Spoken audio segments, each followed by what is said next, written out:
मैत्रिणींनो, चला आज आपण बनवूया कैरीचं पन्ह। हे बघा, कैऱ्या धुवून पुसून घेतलेल्या आहेत।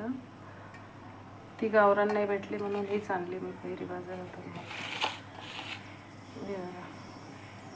आता आपण या कैऱ्या काय करू, शिजायला ठेवू। छिलटे काढून घेऊ। छिलटे काढून घ्यायचे, वरची साल काढून घेऊया आणि पाणी उकळत्या पाण्यात त्याला शिजून घेऊया।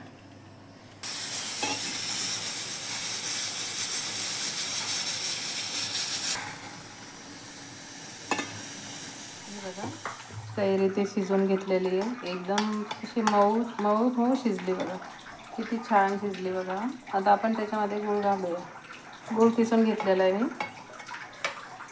2 कैऱ्या आणि तेवढाच गूळ त्याचप्रमाणे।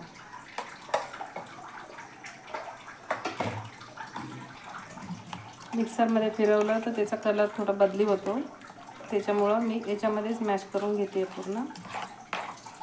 एकदम मऊ शिजली आहे ना कैरी, त्याच्यामुळं याचं काही एवढं हे नाही। असं चमच्याने त्याला पूर्ण गाळ करून घ्यायचं आणि थोडीशी विलायची पावडर, थोडीशी 1 चमच ग्लासात वतून मी टाकणार। थोडंसं चवीपुरतं जरासं मीठ टाकायचं, अर्धा चमच।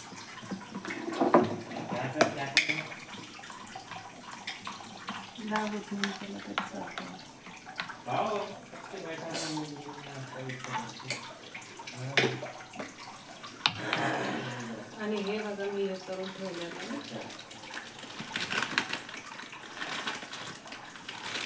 थोडंसं जिरा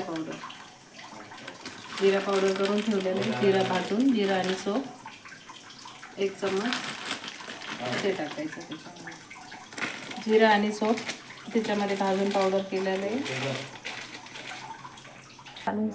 हे बघा किती छान मॅश झाले बघा।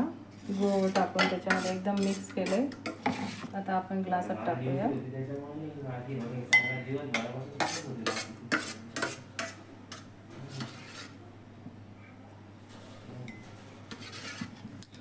थंड पाणी टाकूयात आपण।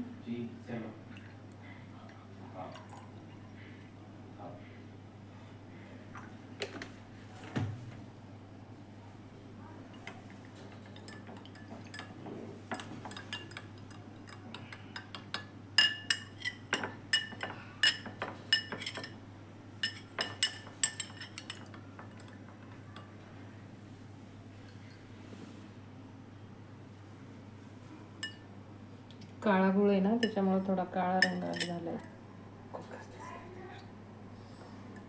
हे बघा किती छान कलर आलाय त्याचा आणि चव पण छान झाली आहे।